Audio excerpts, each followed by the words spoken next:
Kedai jajan viral sekarang dah buka cawangan baru kat Bukit Sentosa tau. Dengan cerita harga serendah 99 sen je weh. Ada coklat, jajan, keripik dan macam-macam lagi. Jajan viral dah buka dekat Bukit Sentosa korang. Ya, dengan cerita barang dia serendah 99 sen je. Ya, jom kita. Hai guys, hari ni jom kita nak singgah jajan viral cawangan baru dekat Rawang. Serius, macam-macam jajan korang boleh dapat kat sini. Diorang buat grand opening 31 Mei dan 1 Jun nanti tau. Banyak promo best, harga pun serendah 99 sen je. Ada jajan popular macam Alfredo, Bebeto, Biscolata, Safari dan Lupo. Yang bestnya ada promo 50% off untuk keripik terpilih tau. Pilihan keripik pun banyak gila, korang jangan risau. Kinder Bueno pun boleh dapat serendah RM2.99 je. Daim besar ni pun RM12.99 je guys. Memang harga runtuh. Kat sini juga ada produk dari Kak Jajan tau, macam Bintang Hulu, Chocolaka Freeze Dried dan Chillax Corn Chips. Yang ni pun RM3.50 je satu.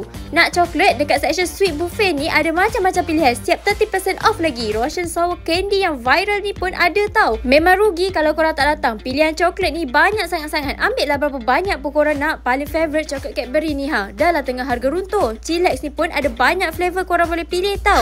Produk baru Tagis pun ada. Pack besar ni RM4.99 je korang. Masa grand opening nanti ada sampling tau. Diorang akan keluarkan beberapa produk untuk korang try rasa dulu. Contohnya macam konjac sotong, mi tarik, coklat Rochelle, Biscolata dan banyak lagi. Siap ada free gift, lucky draw dan macam-macam lagi aktiviti menarik tau. Memang rugi kalau tak datang. So, korang tunggu apa lagi? Jom kita!